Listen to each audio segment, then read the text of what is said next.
Hello students, welcome to विद्या मंदिर classes. My self Gunjan, your chemistry tutor. और आज हम जो डिस्कस करने वाले हैं दैट इज पी ब्लॉक। ठीक है, पी ब्लॉक चैप्टर हम बहुत अच्छे से डिस्कस करेंगे विद रिस्पेक्ट टू जेई 2024। और आपको पता ही है कि जो पी ब्लॉक है वो 11th प्लस 12th दोनों में है और कंप्लीट हम कवर करने वाले हैं 13 से 18 तक जो हमारे एलिमेंट्स हैं। 18th जो ग्रुप है हमारा, वहां तक हम कंप्लीट डिस्कशन करेंगे। और ये आपके लिए एक अच्छी बात है ही कि पी ब्लॉक में बहुत सारी चीज़ें जो हैं वो क्या हो गई हैं, सिलेबस से बाहर हो चुकी हैं, तो वो चीज़ें हम नहीं करेंगे। जो हमारे जेई मेन के लिए स्ट्रिक्टली सिलेबस में है चीज़ें, उन्हीं को हम बहुत अच्छे से कवर करेंगे। फाइन, चलिए फिर स्टार्ट करते हैं। सो सबसे पहले हम ये देख लेते हैं कि पी ब्लॉक है क्या, या पी ब्लॉक में कौन कौन से एलिमेंट्स हैं जो कवर होते हैं। तो देखो, first of all group 13, 14th, 15, 16, 17 and 18। ठीक है, ये हमारे जो ग्रुप हैं वो जो है वो पी ब्लॉक के हैं। कैसे, क्यों हम इनको पी ब्लॉक एलिमेंट बोलते हैं? पहले तो एक प्रॉपर इंट्रोडक्शन हम डिस्कस करेंगे कि क्यों ये एलिमेंट्स जो हैं वो क्या है, पी ब्लॉक के। क्यों हम इनको पी ब्लॉक ही बोल रहे हैं, या फिर जैसे पीरियोडिक टेबल में हम देखते हैं S block, D and F, तो ऐसा क्यों है, उनका एक तरह से कंप्लीट ओवरव्यू डिस्कस कर लेते हैं। सो 13th is boron. Boron, carbon, nitrogen, oxygen, fluorine and neon. और यहां पर एक है हमारे पास हीलियम। ठीक है, देन राइम से हम इसको समझते ही हैं, बैंगन, आलू, गाजर इन ठेला, है ना। इस राइम से हम डिस्कस करते हैं boron, aluminium, gallium, indium and thallium. ठीक है, so this is the boron family, group 13th।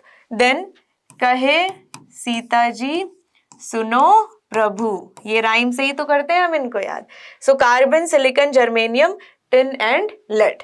Then नया पुराना आज सब बिकेगा। ठीक है, so this is about the nitrogen family. Then ओ से टे को। देन ये हमारे हेलोजेंस होते हैं, fluorine, chlorine, bromine, iodine and astatine. Then helium, neon, argon, krypton, xenon, और एक हमारा होता है रेडॉन। ठीक है, तो ये हमारे सारे एलिमेंट्स हो गए हैं। जो आपको अपनी तरफ से राइम्स पता है उसके हिसाब से आप इसको याद रखो। देन अब हम डिस्कस करते हैं कि क्यों हम इनको बोल रहे हैं पी ब्लॉक। तो पी ब्लॉक का मतलब ये है कि जो हमारे पास आउटर मोस्ट इलेक्ट्रॉन है वो किस में आता है, पी सबशेल में। तो वो सारी चीजें हम यहाँ पर देखने वाले हैं। सो पी सबशेल में इलेक्ट्रॉन्स की फिलिंग होती है। तो ये सारे ग्रुप हम 1 बाय 1 आज डिस्कस करेंगे इस चैप्टर में। फाइन, इस रिवीजन वीडियो में। अब ये देखो, इसमें एक स्पेशल केस है। देखो हीलियम जो है, अब आपकी तरफ से एक क्वेश्चन हो सकता है कि मैम हीलियम को पी ब्लॉक क्यों बोला गया, क्योंकि हीलियम में तो नहीं आते इलेक्ट्रॉन्स पी में। देखो यहाँ पर जो इलेक्ट्रॉनिक कॉन्फ़िगरेशन है वो क्या है, 1:2। बट ये एक स्पेशल केस है क्योंकि एक नोबल गैस है, तो नोबल फैमिली में रखने के लिए इसको जो है 18th में रखा गया। फाइन, ठीक है, चलिए next. Now general electronic configuration and oxidation state of P block element. तो वहां पर इसीलिए मैंने ये सब कुछ कंप्लीट इलेक्ट्रॉनिक कॉन्फ़िगरेशन नहीं लिखी, क्योंकि हम इसको यहाँ कवर कर लेंगे। देखो, तो सबसे पहले अगर हम ग्रुप 13 की बात करें तो ग्रुप 13 की जो इलेक्ट्रॉनिक कॉन्फ़िगरेशन है general, that is NS2 NP1। चलो एक एक एग्जाम्पल ले लेते हैं ताकि आपको और क्लैरिटी आए। इसका क्या मतलब है, देखो अगर मैं एक एक एग्जाम्पल ले लेती हूँ, बोरोन का एग्जाम्पल ले लेते हैं। बोरोन जो है उसका एटॉमिक नंबर क्या है, 5। तो यहाँ पर 1s2, 2s2 एंड 2p1, यही है। तो ये हमारी क्या हो गई, बोरोन की इलेक्ट्रॉनिक कॉन्फ़िगरेशन हो गई। तो जनरल हम लास्ट को बोलते हैं। देखो, सो this is 2s2 and 2p1। तो यहाँ पर भी देखो वही लिखा है, NS2 एंड NP1। फाइन, ठीक है, नेक्स्ट देख लेते हैं। अब बोरोन के बाद कार्बन के लिए देख लेते हैं। तो कार्बन में यहाँ पर क्या हो जाएगा, 1s2, 2s2 and 2p2। Then ठीक है, सिमिलर है बिल्कुल कार्बन। देन नाइट्रोजन में यहाँ पर क्या हो जाएगा, 2p3। So 1s2, then 2s2 and 2p3। Fine, then oxygen के लिए देख लेते हैं, 1s2, then 2s2 and then 2p4। Clear है। देन फ्लोरीन के लिए देख लेते हैं हम। फ्लोरीन के लिए 1s2, then 2s2 and then 2p5। Last देख लेते हैं नियोन के लिए। So neon will be 1s2, 2s2 and 2p6। तो यहां पर देखो मैंने एक एक एग्जाम्पल यहां पर ले लिया है ताकि हम जनरलाइज कर पाए। अब देखो तो सिमिलरली आप 14th ग्रुप के किसी भी एलिमेंट की बात करोगे तो इलेक्ट्रॉनिक कॉन्फ़िगरेशन जनरल यही आएगी NS2 NP2, और एक एग्जाम्पल मैंने यहाँ कार्बन का ले लिया है। क्लियर। देन सिमिलरली ग्रुप 15 की अगर हम बात करें तो वहां पर क्या है NS2 NP3, वो भी मैंने एक एग्जाम्पल यहाँ पर ले लिया है। ठीक है, नाइट्रोजन के लिए हम देख सकते हैं। देन नेक्स्ट ग्रुप 16, सो NS2 NP4, वो भी हम यहाँ पर देख सकते हैं ऑक्सीजन के लिए। देन NS2 NP5 कंप्लीट मैंने लिखी दी है। सिमिलरली फॉर दी हेलोजेंस, जिसमें जो हीलियम है वो एक स्पेशल केस है, वो मैंने आपको पहले ही बता दिया है, और वो उस फैमिली में क्यों है, क्योंकि वो एक नोबल गैस है और नोबल फैमिली में हमने उसको रखा है। ठीक है, कॉमन या जनरल ग्रुप ऑक्सीडेशन स्टेट की बात कर लेते हैं। सो +3 का मतलब क्या है, देखो +3 का मतलब है कि ये आउटर मोस्ट के इलेक्ट्रॉन्स ही तो पार्टिसिपेट करते हैं ना। ठीक है, बॉन्डिंग में, तो ये 2 + 1 कितने इलेक्ट्रॉन्स हो गए 3, तो 3 इलेक्ट्रॉन्स का लॉस हो सकता है। या फिर हम ऐसे देख सकते हैं 5 मतलब 2,3, सो 3 मतलब 3 का लॉस हो सकता है। देन यहाँ पर देखो कार्बन के लिए कितने इलेक्ट्रॉन्स 4, तो 4 हो गया। देन नाइट्रोजन विल बी 5 क्योंकि 2,5 होता है तो 5 हो गया। Then similarly 6 and then 7, and अगर नोबल गैस है तो 8 + 8 क्योंकि आउटर मोस्ट शेल में कितने इलेक्ट्रॉन्स है 8 इलेक्ट्रॉन्स है। तो ये हमें एक ओवरव्यू पता होना चाहिए, एक अच्छे से क्लैरिटी होनी चाहिए कि किस तरीके से क्या क्या चीजें हैं। Then other oxidation state is also very important, और क्वेश्चन यहाँ से बनता है। इवन हम स्टेबिलिटी की भी बात करेंगे कि +1 एंड +3 कब कौन सा जो है वो डोमिनेट करेगा, which one is going to be more stable for which particular element. So we are going to discuss that part also. Then यहाँ पर +1 का मतलब देखो ये है कि सिर्फ NP जो आउटर मोस्ट में P है, P के इलेक्ट्रॉन्स ही अगर पार्टिसिपेट करें तो ये वो मतलब है। तो NP1 जैसे हम यहाँ पर देख सकते हैं, तो +1 इलेक्ट्रॉनिक कॉन्फ़िगरेशन जो है उसके अकॉर्डिंग +1 जो है वो भी हो सकती है। देन यहाँ पर हम देखते हैं +2 एंड -4, तो ये जो है अदर ऑक्सीडेशन स्टेट्स हैं जो हमें अलग अलग कंपाउंड्स में बनने की वजह से ये सारे ऑक्सीडेशन नंबर भी देखे जा सकते हैं, बट जो कॉमन है वो हमारे पास ये है group oxidation state.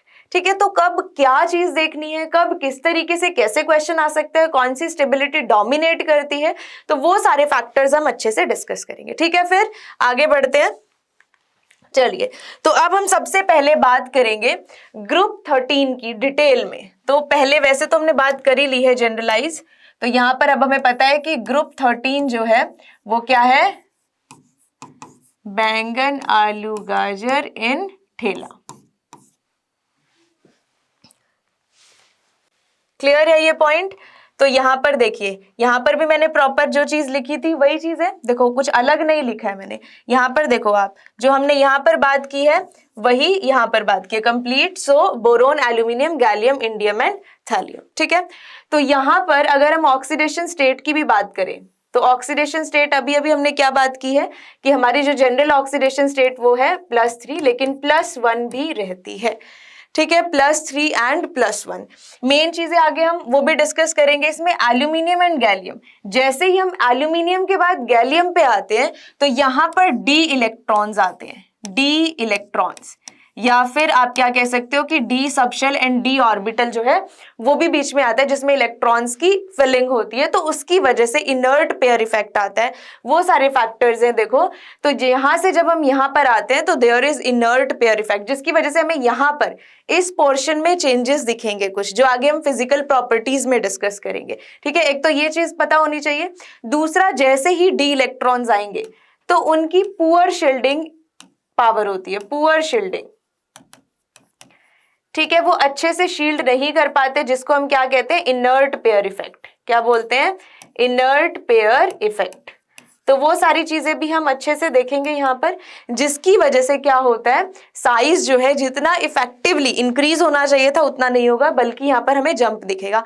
And also in the oxidation state +3 जो है वो यहाँ पर ज्यादा स्टेबल है, और अगर हम डाउन द ग्रुप जाएं तो क्योंकि पुअर स्क्रीनिंग है, देखो ये हमारे पास पॉजिटिव है, बीच में इलेक्ट्रॉन्स है, ठीक है, बीच में अगर इलेक्ट्रॉन्स अच्छे से शील्ड ना करें तो क्या होगा, देखो ये जो है ये ज्यादा अंदर की तरफ क्या होगा, अट्रैक्ट होगा and there will be contraction, जिसकी वजह से सिर्फ वन इलेक्ट्रॉन जो है वो पार्टिसिपेट करता है, सिर्फ जो पी में इलेक्ट्रॉन है that only participate in bonding. तो यहां पर जब हम थैलियम की बात करते हैं तो +1 जो ऑक्सीडेशन स्टेट है वो क्या है, कंपैरेटिवली ज्यादा स्टेबल है। तो +3 एंड +1 इस तरीके से हम देखते हैं कि +3 की स्टेबिलिटी डिक्रीज होती है डाउन द ग्रुप एंड +1 की स्टेबिलिटी क्या होती है, इंक्रीज होती है। ठीक है, फैक्टर्स मैंने बता ही दिए हैं। फिजिकल प्रॉपर्टीज एक जनरल, पहले हम ऐसा करते हैं फिजिकल प्रॉपर्टीज क्या क्या हैं, किस तरीके से उन चीजों को हम डिस्कस करते हैं, पहले वो हल्का फुल्का डिस्कस कर लेते हैं कि कौन कौन सी फिजिकल प्रॉपर्टी हमें डिस्कस करनी है एंड देन ग्रुप वाइज उनके अकॉर्डिंग हम देख लेंगे, फिर हम डायरेक्ट देखेंगे टेबल से ही सारी इंफॉर्मेशन। सो पहले फिजिकल प्रॉपर्टीज है क्या क्या वो पहले हम डिस्कस करते हैं थोड़ा सा डिटेल में। सो फर्स्ट अगर हम प्रॉपर्टी की बात करें तो सबसे पहले हम बात करेंगे एटॉमिक साइज की। ठीक है, first of all will discuss about the atomic size. तो एटॉमिक साइज होता क्या है, वही centre of the shell to the outermost, ठीक है, आउटर मोस्ट शेल जहां पर इलेक्ट्रॉन प्रेजेंट है वो जो डिस्टेंस है टोटल उसी को हम क्या कहते हैं, एटॉमिक साइज कहते हैं। लेफ्ट टू राइट जब हम जाते हैं 13 से अगर 18 की तरफ जा रहे हैं तो क्या हो रहा है, एक ही शेल में within the same shell electrons जो है वो आते हैं, जिसकी वजह से हम क्या कहते हैं कि हल्का सा कॉन्ट्रैक्शन होता है, क्योंकि नंबर ऑफ प्रोटॉन्स इंक्रीज होते हैं तो साइज डिक्रीज होता है ना, ये पीरियोडिसिटी में बहुत डिटेल में हम पढ़ते हैं। तो यहाँ पर हम फटाफट से डिस्कस करेंगे कि लेफ्ट टू राइट क्या हो रहा है, साइज डिक्रीज हो रहा है due to the increase in effective nuclear charge. लेकिन अगर हम डाउन द ग्रुप जाए तो क्या होता है, साइज इंक्रीज होता है, क्योंकि इलेक्ट्रॉन जो है वो नेक्स्ट सक्सेसिव शेल में आता है, जिसकी वजह से एटॉमिक साइज जो है that increases down the group. और क्योंकि अब हम ग्रुप वाइज ही बात कर रहे हैं ना तो इसीलिए मैं इस पे ज्यादा फोकस कर रही हूँ, बट कुछ एक्सेप्शंस होंगे, कुछ स्पेशल केसेस होंगे, इनर्ट पेयर इफेक्ट की वजह से हो सकते हैं, तो वो सारी चीजें हम ग्रुप वाइज डिस्कस करेंगे। जनरलाइज ये पॉइंट है। दूसरी चीज जो हम डिस्कस करने वाले हैं that is going to be ionisation enthalpy. ठीक है, आयोनाइजेशन एंथैल्पी क्या होता है, पीरियोडिसिटी में डिटेल में पढ़ते हैं हम कि जो एनर्जी हमें चाहिए, ठीक है, the energy required for the loss of the electron from the isolated gaseous atom, this is very important, from the isolated gaseous atom, क्योंकि अगर कोई एटम बॉन्डेड होगा तो पहले वो बॉन्ड जो है वो क्लीव होगा, तो आइसोलेटेड होना चाहिए हमारा एटम और वो गैसियस होना चाहिए, तो आयोनाइजेशन एंथैल्पी वही है। ठीक है, अब इसमें भी ये पॉइंट है कि जितना इलेक्ट्रॉन जो है टाइटली बॉन्डेड होगा, एक तरह से एटॉमिक साइज से ही उसका रिलेशन है, जितना ज्यादा इफेक्टिव न्यूक्लियर चार्ज होगा उतना वो न्यूक्लियस के पास होगा इलेक्ट्रॉन, और उतनी ज्यादा एनर्जी हमें रिक्वायर्ड होगी for the removal of that particular electron. ठीक है, तो जैसे अगर हम बात करें किसी का साइज अगर कम है एंड देन पर्टिकुलरली अगर हम देखें किसी का साइज ऐसे ज्यादा है, मान लो कि ये, ठीक है, हमें इलेक्ट्रॉन यहां से भेजना है और एक इलेक्ट्रॉन यहां से भेजना है, तो मुझे लगता है आपको क्लियरली ये दिख रहा है कि ये इलेक्ट्रॉन जो है वो क्या हो सकता है, easily remove, this electron can be easily removed, और अगर ये इजीली रिमूव हो सकता है सो दैट मीन्स यहाँ पर आयोनाइजेशन एनर्जी क्या होगी, कम यूज होगी, और इसमें आयोनाइजेशन एनर्जी जो एनर्जी रिक्वायर्ड है दैट विल बी मोर। ठीक है, तो बेसिक चीजें हमने आयोनाइजेशन एंथैल्पी की देख ली है। बाकी ग्रुप वाइज क्या चीजें आएंगी, कैसे क्या हमारा एक्सेप्शन हो सकता है, कैसे वैल्यू बदल सकती है, वो हम अलग से डिस्कस करेंगे। देन नेक्स्ट वन, इसी में एक और पॉइंट है successive ionisation enthalpy, this is also very important. Successive ionisation enthalpy की जब हम बात करते हैं, जैसे कि एल्यूमिनियम से पहले हम जा रहे हैं एल्यूमिनियम पॉजिटिव के पास, then aluminium 2 positive and then हम जाते हैं एल्यूमिनियम 3 पॉजिटिव के पास। ठीक है, तो ये है हमारे पास, तो सक्सेसिव आयोनाइजेशन एंथैल्पी हुई ना, इसको हम क्या कहेंगे, IE1, then this is going to be second and this is going to be third. तो हमारे पास ये चीज है कि सक्सेसिव आयोनाइजेशन एंथैल्पी हमेशा ज्यादा होती है, लेकिन ऐसा क्यों है वो हमें डिस्कस करना है, क्योंकि देखो जैसे ही यहाँ पर हमारे पास प्रोटॉन कितने हैं 13 और इलेक्ट्रॉन्स भी कितने हैं 13 and overall the atom is neutral, but जैसे ही हम Al पॉजिटिव पर गए वहां पर, पहले यहाँ प्रोटॉन लिख लेते हैं, वहां पर प्रोटॉन कितने है, देखो फटाफट से देखते हैं इसको। देखो यहाँ पर प्रोटॉन कितने हैं 13 ही, लेकिन अगर हम इलेक्ट्रॉन्स की बात करें तो एक इलेक्ट्रॉन चला गया है, तो इसका मतलब यहाँ पर इलेक्ट्रॉन कितने रह गए 12, और अगर 12 है तो इसका मतलब क्या हो गया, रेशो जो है वो हमारी चेंज हो गई है, रेशो चेंज हो गई है। और यहाँ पर अब हमारे पास नंबर ऑफ प्रोटॉन ज्यादा है, और नंबर ऑफ प्रोटॉन्स अगर ज्यादा होंगे तो ज्यादा अंदर की तरफ क्या होगा, कॉन्ट्रैक्शन होगा, साइज विल कॉन्ट्रैक्ट, क्योंकि effective nuclear charge will increase. ठीक है, तो इफेक्टिव न्यूक्लियर चार्ज हमारा क्या हो गया है, इंक्रीज हो गया, जिसकी वजह से अब क्या होगा, अगला इलेक्ट्रॉन निकालना और ज्यादा डिफिकल्ट है, जिसकी वजह से next ionisation enthalpy energy required will be more. Fine, then further अब आगे समझाने की जरूरत नहीं है, आगे आपको समझ आ ही गया कि प्रोटॉन जो है वो उतने ही होंगे, इलेक्ट्रॉन जो है सक्सेसिवली क्या हो जाएंगे, चेंज होते जाएंगे। तो इस तरीके से ये चीज है, क्लियर है। तो आयोनाइजेशन एंथैल्पी क्लियर होना चाहिए। दूसरा, इसकी वैल्यू क्या होती है, positive, because energy is required. और उसके बाद हम बात करते हैं इलेक्ट्रॉन गेन एंथैल्पी की। इलेक्ट्रॉन गेन एंथैल्पी ये जस्ट अपोजिट हो जाएगा। इलेक्ट्रॉन गेन एंथैल्पी का मतलब है एनर्जी, ठीक है, जो हमारी रिलीज होगी जब एक इलेक्ट्रॉन आएगा। ठीक है, when electron enter in the atom, तो जब जो है जितनी एनर्जी हमारी रिलीज होगी that is known as electron gain enthalpy. अब इसमें जस्ट अपोजिट है, देखो बिल्कुल इंपॉर्टेंट पॉइंट है ये बिल्कुल अपोजिट है, और इसकी एनर्जी की वैल्यू जो है वो नेगेटिव होगी, ये भी आपको पता ही है। तो ये अपोजिट कैसे है, देखो जितना साइज कम होगा, देखो इसको ऐसे सोच सकते हैं, जितना साइज हमारा कम होगा, ये है एक हमारे पास एटम, दूसरा हमारे पास एटम है, मान लो ये, ठीक है। तो अब एक इलेक्ट्रॉन को आना है, यहां पर भी एक इलेक्ट्रॉन को शेल में आना है, ध्यान से देखो, ठीक है। तो यहां पर जो न्यूक्लियस है, क्योंकि न्यूक्लियस जो है वही क्या करेगा, अपकमिंग इलेक्ट्रॉन को अट्रैक्ट करेगा, राइट। तो अब जितना ज्यादा साइज कम होगा हमारा, उतना न्यूक्लियस इफेक्टिवली उस इलेक्ट्रॉन को क्या कर सकता है, अपनी तरफ खींच सकता है। फाइन, तो यहां पर जितनी तेजी से इलेक्ट्रॉन आएगा, जितनी तेजी से वो जितना इफेक्टिवली अट्रैक्टेड रहेगा, उतनी ही ज्यादा एनर्जी क्या होगी, रिलीज होगी। सो यहां पर जो है electron gain enthalpy will be more. Fine, क्योंकि उतनी तेजी से आएगा, उतनी तेजी से टकराएगा शेल से, और उतनी ज्यादा एनर्जी क्या होगी, रिलीज होगी, कंपैरेटिवली टू दी एटम जिसका साइज क्या है, ज्यादा है। ठीक है, ये पॉइंट हमें क्लियर होना चाहिए। देन उसके बाद हम वो सारी चीजें कह सकते हैं, जैसे इलेक्ट्रोनेगेटिविटी हो सकती है, इलेक्ट्रोनेगेटिविटी, वो सारी चीजें हम डिस्कस कर लेंगे जो पीरियोडिसिटी में हम डिस्कस करते ही हैं। Electronegativity means tendency to attract the shared pair of electron, कौन ज्यादा इलेक्ट्रोनेगेटिव, जो कोवेलेंट में हम स्लाइटली पॉजिटिव स्लाइटली नेगेटिव बोलते हैं, तो वो सारी चीजें हैं। अब हम ग्रुप वाइज उन सारी चीजों को डिस्कस करेंगे। तो सबसे पहले देखो atomic and physical properties, yes, सारी फिजिकल प्रॉपर्टीज यहां पर हम डिस्कस करेंगे। तो मैंने आपको प्रॉपरली बता दी है सारी चीजें, तो अब यहां पर आपको समझना थोड़ा सा इजी हो जाएगा।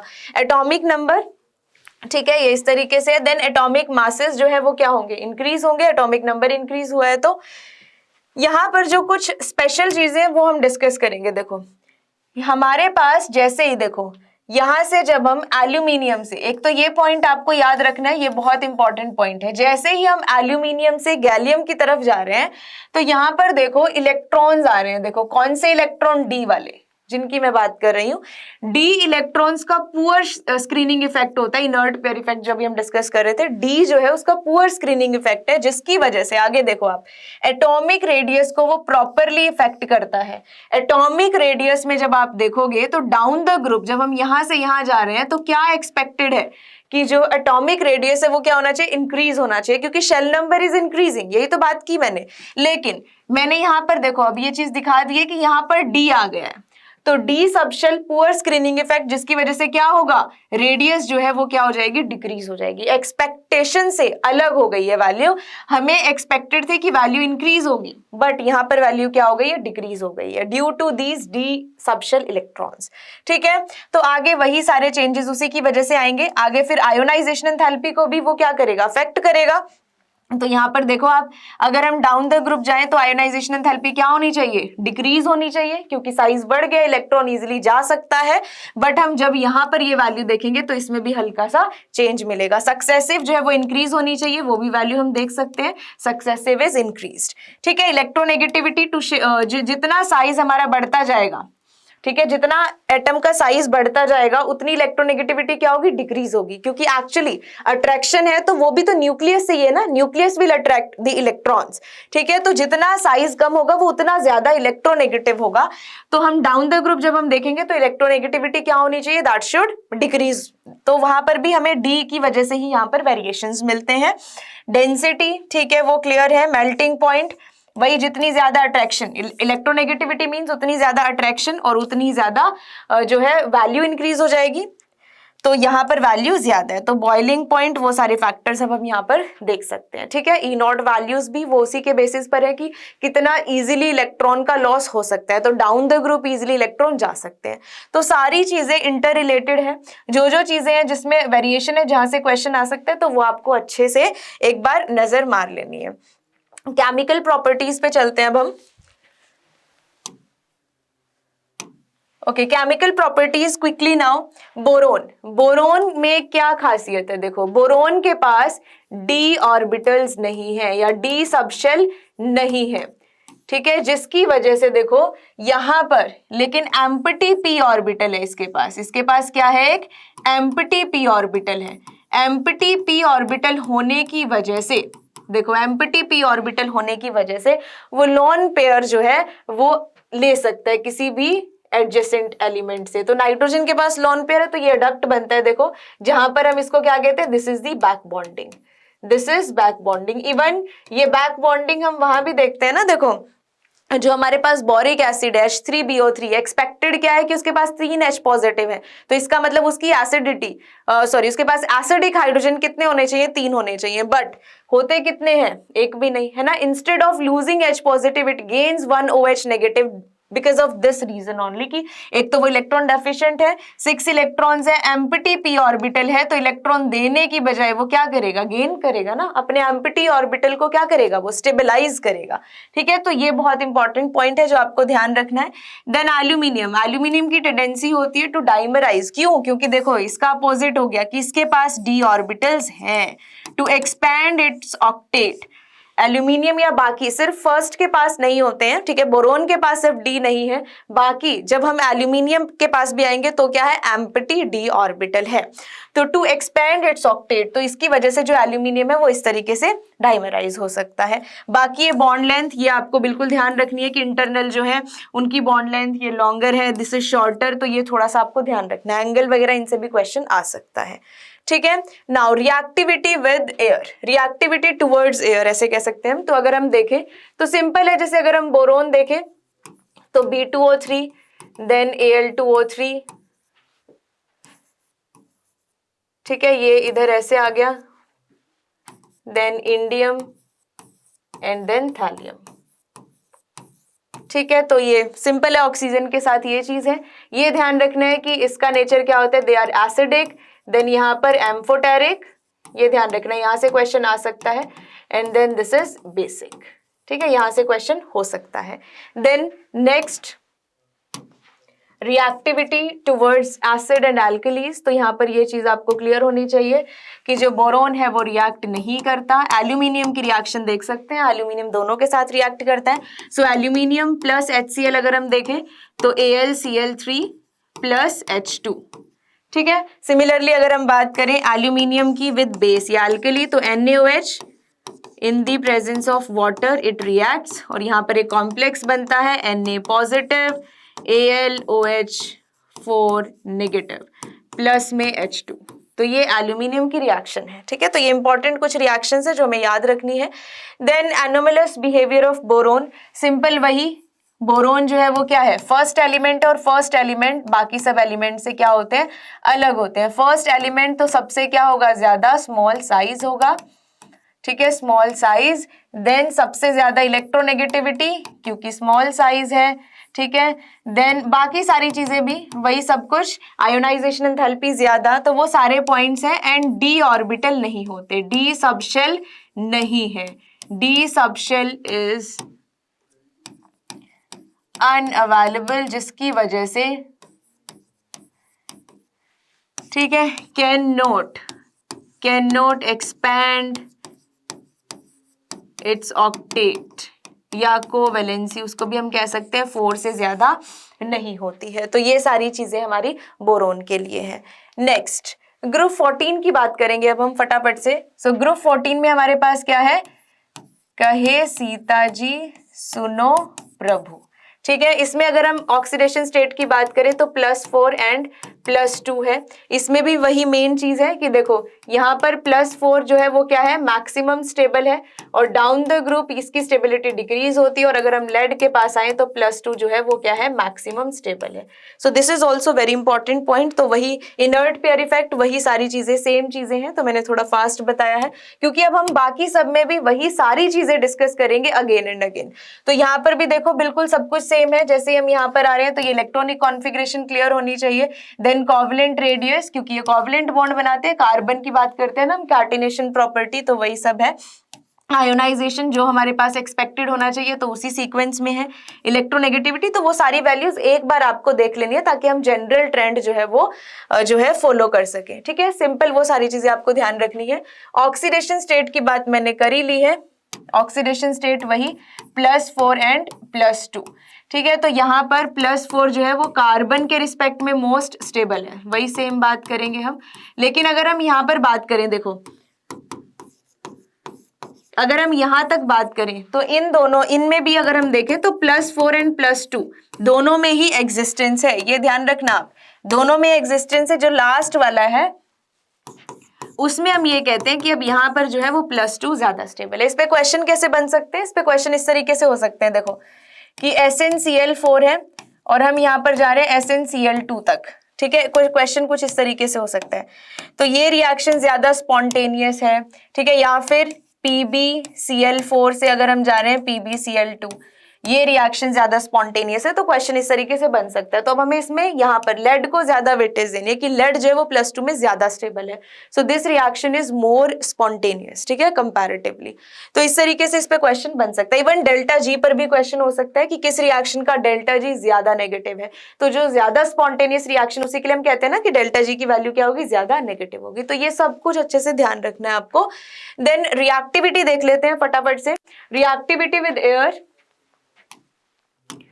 तो एयर के साथ रिएक्टिविटी हमारी वही है, देखो ऑक्सीजन एक तरह से, तो कार्बन अगर हम देखें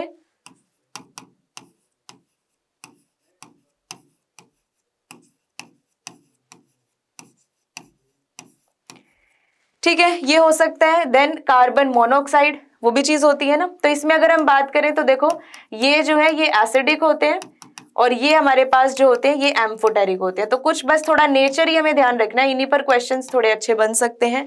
CO हमें पता ही है ये क्या होता है, न्यूट्रल होता है, ठीक है। GeO दिस इज एसिडिक, ठीक है, ये हमारे पास एसिडिक है।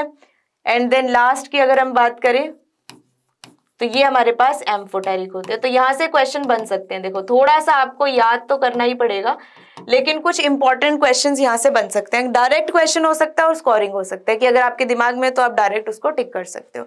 बाकी जनरली हम वो बात करते ही हैं पीरियोडिसिटी में, जैसे हमने पढ़ा है केमिकल बॉन्डिंग में, जिनका ऑक्सीडेशन स्टेट ज्यादा है। पॉजिटिव में अगर हम देखें तो पॉजिटिव ऑक्सीडेशन स्टेट जितना ज्यादा उतनी ज्यादा क्या होती है, एसिडिटी होती है, एसिडिक कैरेक्टर होता है।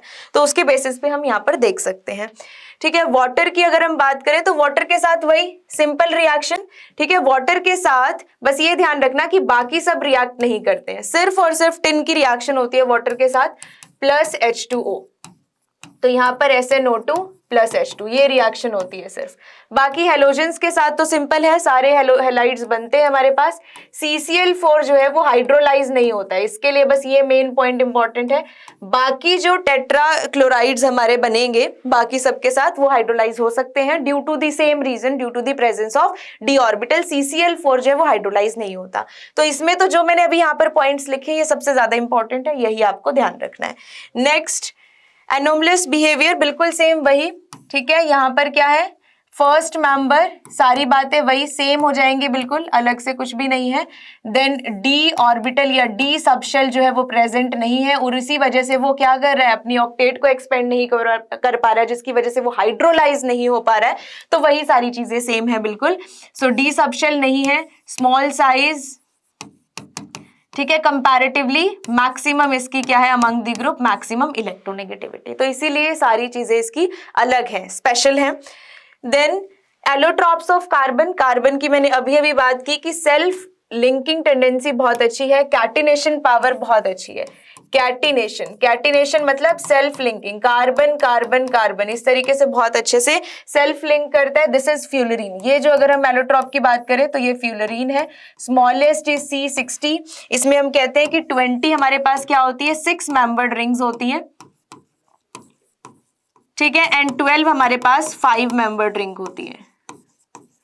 ये पॉइंट है इसमें इंपॉर्टेंट। बाकी 6 मेंबर्ड से फ्यूज हो सकती है, 5 से फ्यूज नहीं हो सकती, 5 6 से हो सकती है। ये चीज इंपॉर्टेंट है, बस इसमें वो ध्यान रखनी है। बाकी तो कार्बन कार्बन एक दूसरे के साथ अटैच्ड है ही इसमें।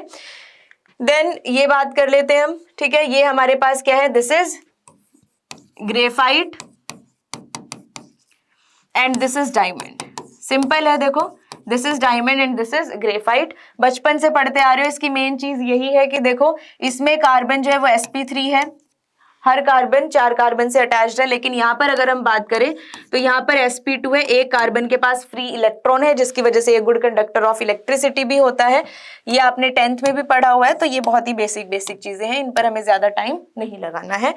देन नाइट्रोजन फैमिली की अब हम बात करेंगे, तो नया पुराना आज सब बिकेगा, ठीक है, तो ये हमारी फैमिली है, ठीक है। इसमें हमारे पास +3, ठीक है, एंड +5 वो चीज हो सकती है, वही डाउन द ग्रुप सेम बिल्कुल, ठीक है, वो सारी चीजें हैं, आगे हम इसको अच्छे से डिस्कस कर लेते हैं।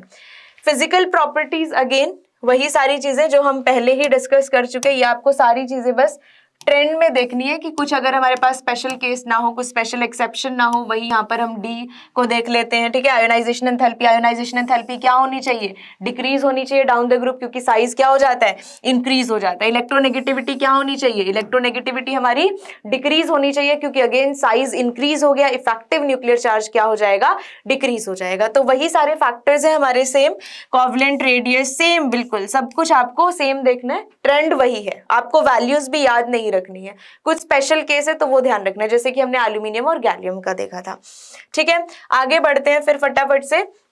देन हमारी नेक्स्ट जो है that is reactivity with hydrogen, ठीक है, हाइड्रोजन के साथ रिएक्शन देख लेते हैं। कुछ नहीं है, सिंपल यही है, हमारे पास क्या बनता है, जैसे अमोनिया, ये पता ही है हमें,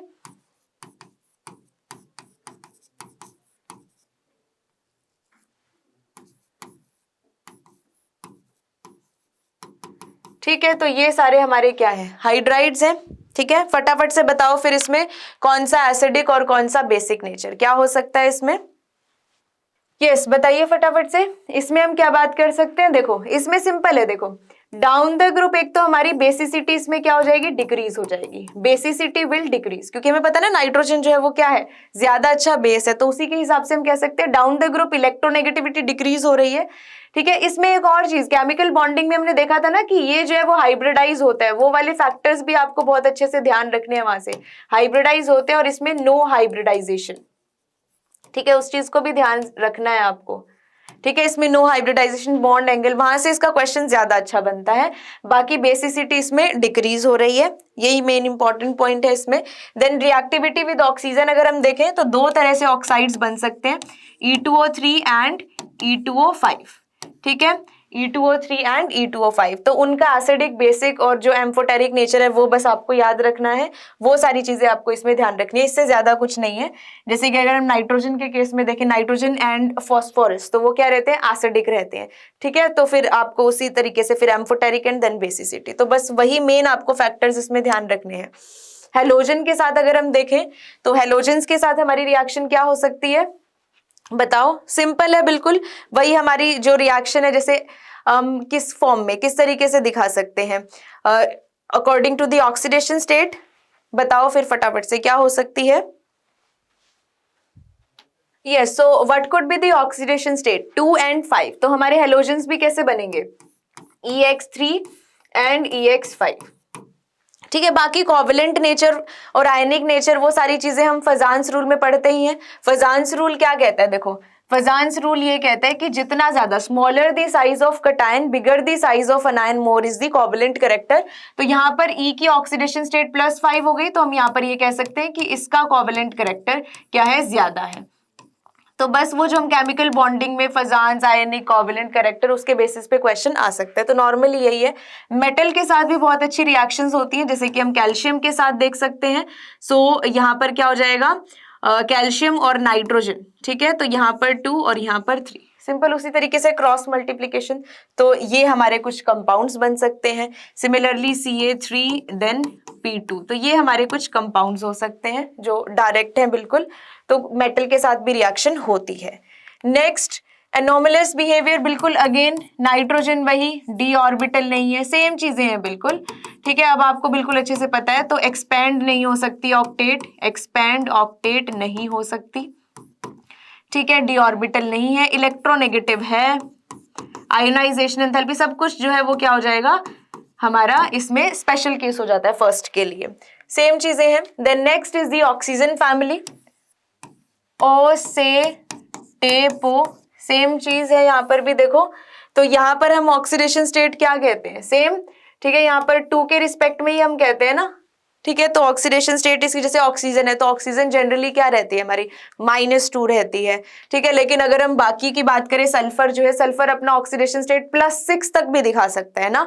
लेकिन जैसे अगर हम ऑक्सीजन का एक स्पेशल देखें, ऑक्सीजन जो है कई जगह पॉजिटिव भी दिखाता है, कब, जब फ्लोरीन के साथ अटैच्ड हो, तो वो सारी चीजें हैं। सल्फर जो है या बाकी सब जो है वो क्या करते हैं, +6 तक भी दिखा सकते हैं, क्योंकि सेम रीजन वही, due to the availability of the जो हम कहते हैं ना कि d ऑर्बिटल है टू एक्सपैंड इट्स ऑक्टेट, तो सेम रीजन है बाकी सारे सब कुछ। यहाँ पर हमारी जो यहाँ पर केमिकल प्रॉपर्टीज और फिजिकल प्रॉपर्टीज है वो भी बिल्कुल सेम ट्रेंड फॉलो करेंगी, तो यहाँ पर भी कुछ अलग से करने की जरूरत नहीं है, आप सारी वैल्यूज को बस क्या कर सकते हो, रिलेट कर सकते हो। तो आप देखोगे कि वही एक ट्रेंड है जो हमने बाकी सब में देखा, तो वही एक ट्रेंड फॉलो होता है, तो यही वैल्यूज थोड़ी सी आपको देखनी, एक ट्रेंड ध्यान रखना है। नेक्स्ट फटाफट से हम केमिकल रिएक्शंस देख लेते हैं अब। Okay, then reactivity towards hydrogen, same है, रिएक्टिविटी टुवर्ड्स अगर हाइड्रोजन की भी बात करें तो हम H2S, H2O, ये सारी चीजें तो होंगी। देन ये जो है लिक्विड है, आगे वो गैसियस में चला जाता है, तो वो सब पे क्वेश्चन हो सकता है।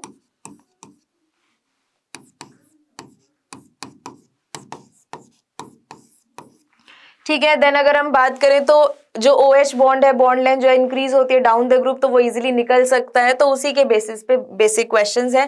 देन यहाँ पर ही बात होती है कि यहाँ पर ये जो है ये लिक्विड है, लेकिन बाकी हम यहाँ पर बात करें तो ये गैस, NCERT क्वेश्चन है, तो वही बात है सेम कि उसमें इंटरेक्शन स्ट्रॉन्ग है, then down the group electronegativity decrease हो रही है, तो उन्हीं फैक्टर्स पे हम बात कर सकते हैं।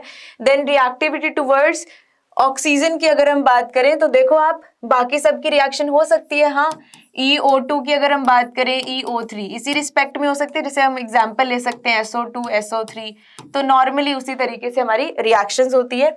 हेलोजन के साथ अगर हम रिएक्शन देखें तो हेलोजन के साथ भी हमारे पास कंपाउंड है, जैसे Cl2O, ClO2 भी हमारे पास कंपाउंड है ना, Cl2O7, तो ये सारे कंपाउंड्स हमारे बनते हैं। इन पर acidic nature, order of acidity पूछा जा सकता है, तो वो हम यही कहते हैं ना कि जितना, जैसे क्लोरीन का पॉजिटिव ऑक्सीडेशन स्टेट जितना ज्यादा, तो उतना एसिडिक नेचर हो जाएगा, तो उन्हीं पे क्वेश्चंस बन सकते हैं, तो वही हमारे पास इस तरीके से क्वेश्चंस है। बाकी डाई हैलाइड इस तरीके से भी बन सकता है, जैसे S2Cl2, S2Br2, तो ये क्वेश्चन इस तरीके से भी बनते हैं, एक्सेप्ट फॉर ऑक्सीजन हम इस तरीके से कॉम्प्लेक्सेस देख सकते हैं।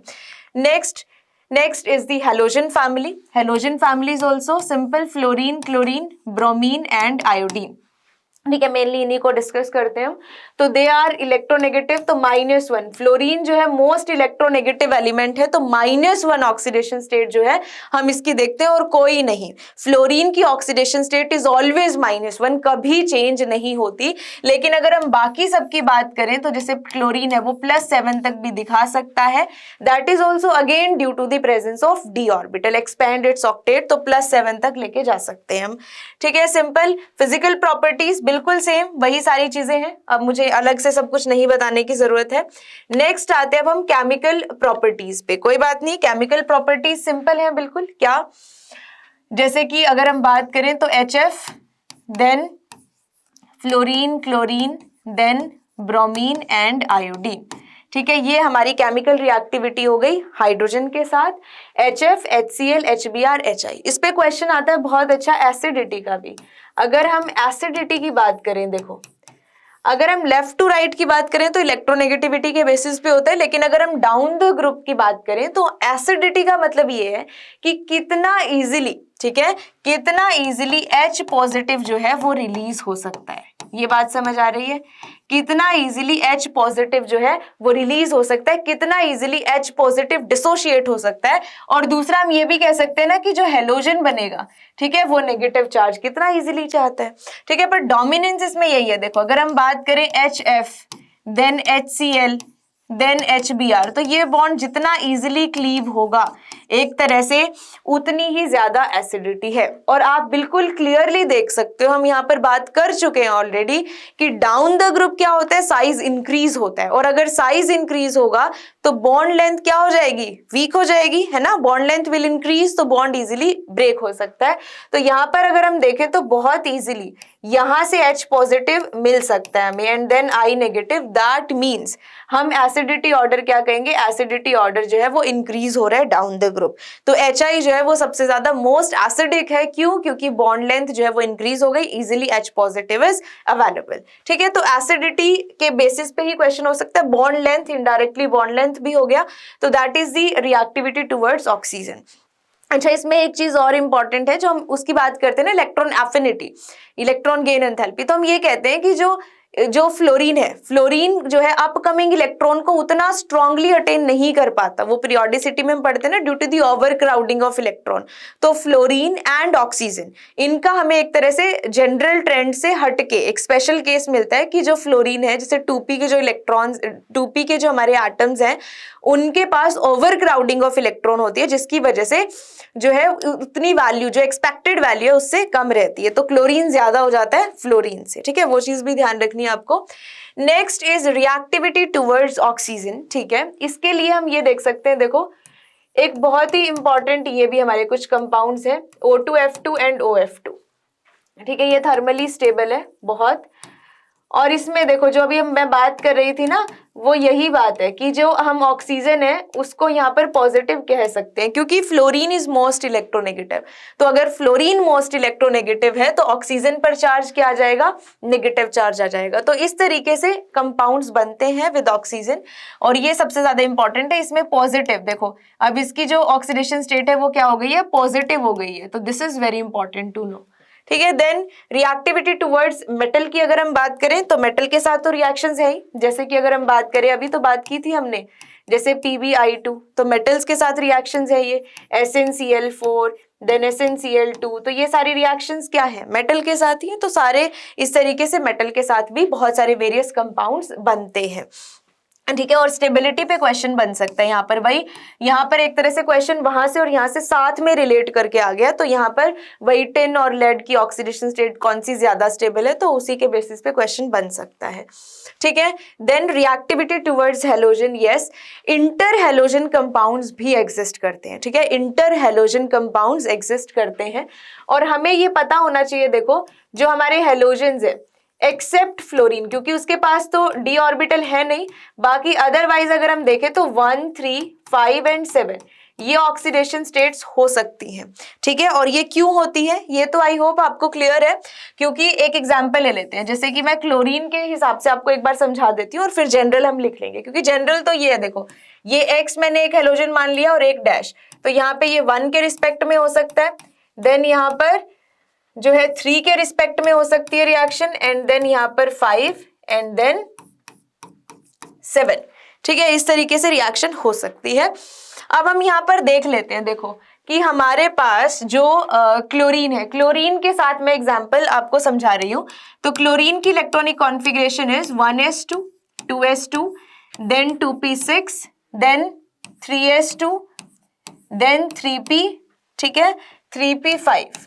ये हमारी इलेक्ट्रॉनिक कॉन्फ़िगरेशन होती है, क्योंकि 17 इलेक्ट्रॉन्स है तो गिन लो एक बार, 10, ठीक है 12 एंड देन 17। तो अगर हम यहाँ पर देखें 3s एंड देन यहाँ लिख लेते हैं 3s 3p एंड 3d। ठीक है, तो यहाँ पर 3s देन यहाँ पर हमारे पास है 3p और यहाँ पे हमारे पास है 3d। ठीक है। और इलेक्ट्रॉन्स की फिलिंग अगर हम यहाँ पर दिखाएं, सो दिस इज 1 2 1 2, लास्ट में दिखा रही हूं मैं सिर्फ 3p5, तो 1 2 3 4 एंड 5। ठीक है, तो यहां पर अगर हम अनपेयर्ड इलेक्ट्रॉन देखें तो कितने इलेक्ट्रॉन दिख रहे हैं? 1 electron is unpaired. Similarly excitation of electron हो सकता है विद इन द शेल, तो अगर ये इलेक्ट्रॉन यहां चला जाए, देखो ध्यान से, तो अब हमारे पास कितने अनपेयर्ड इलेक्ट्रॉन जाएंगे? 1 2 एंड 3, तो 3 भी हो सकते हैं। देन यहां से अगर हम एक इलेक्ट्रॉन यहां भेज दें तो कितना हो जाएगा? 1 2 3 एंड 4 5, तो 5 हो गए।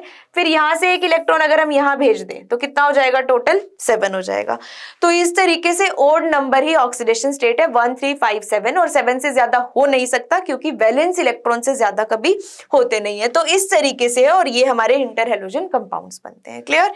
ओके, देन ग्रुप 18 की बात कर लेते हैं अब हम। तो ग्रुप 18 जो हमारा है वो क्या है? यही हीलियम, नियोन,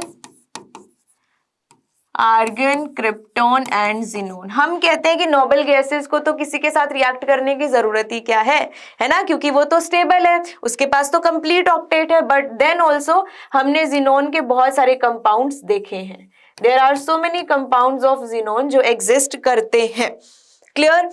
तो हम इसका रीजन ये भी कह सकते हैं क्योंकि डाउन द ग्रुप जो है साइज इंक्रीज हो रहा है। साइज इंक्रीज, तो इसका मतलब जो इसके आउटर मोस्ट शेल है, आउटर मोस्ट शेल के इलेक्ट्रॉन्स है, देखो आउटर मोस्ट शेल के इलेक्ट्रॉन्स जो है हमारे, वो ज्यादा इफेक्टिवली अट्रैक्टेड नहीं है towards the nucleus. That means they are more available, है ना, बाहर रिएक्टिविटी के लिए दे आर मोर अवेलेबल। तो हम इस तरीके से सोच सकते हैं।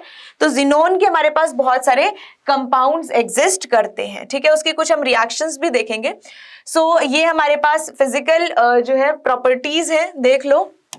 वही हमारा ट्रेंड है। अगर हम बात करें इलेक्ट्रॉनिक कॉन्फ़िगरेशन तो वो हमें पता है एटॉमिक रेडियस, ठीक है, डाउन द ग्रुप हम क्या कहते हैं? इंक्रीज होती है। आयोनाइजेशन एंथैल्पी जो है वो डिक्रीज होती है। तो इलेक्ट्रॉन गेन एंथैल्पी, तो जो वो ट्रेंड हमारा बनना चाहिए उसी के हिसाब से बीच में हमारे पास कुछ इरेगुलरिटीज आ जाती है। That is due to the same reason, presence of d and f due to the poor screening effect. तो वही सारी चीजें हैं। ठीक है, फिर आगे देखते हैं हम next slide, that is chemical properties. क्योंकि जैसे मैंने आपको बोला अभी कि जो नोबल गैसेस हैं वो एक्चुअली इनर्ट होती हैं, लेकिन साइज ज्यादा होने की वजह से, इलेक्ट्रोनेगेटिविटी लेस होने की वजह से जिनोन जो है वो बहुत ज्यादा रिएक्टिव है और बहुत सारे कंपाउंड्स बनाता है। तो ये एनसीईआरटी रिएक्शंस हमारी बहुत इंपॉर्टेंट है जो आपको अच्छे से करनी है। ठीक है, सो फर्स्ट रिएक्शन आप देखो, जिनोन प्लस F2। अगर हमने जिनोन को एक्सेस में लिया है एंड कंडीशंस आपको ध्यान रखनी है, देन हमारा क्या बनता है? Xf2 कंपाउंड बनता है। लेकिन अगर हम 1:5 में ले, then the product formation is Xf4। And similarly if 1:20 is taken, then the product formed is Xf6. So similarly देखो हमारे दूसरे कंपाउंड्स भी बनते हैं जिसमें हम अलग से देख सकते हैं। एक हमारी ये रिएक्शन हो गई, then we have the other compound that is XeOF4। तो ये इस तरीके से बहुत सारे हमारे कॉम्प्लेक्सेस बनते हैं जिनोन के, जिनके स्ट्रक्चर्स इंक्लूडिंग लॉन पेयर और किस तरीके से क्या शेप है, ये सारी चीजें हम देखते हैं केमिकल बॉन्डिंग में भी, जहां पर हमने सारी विस्पर थ्योरी में सारी चीजें डिस्कस की थी।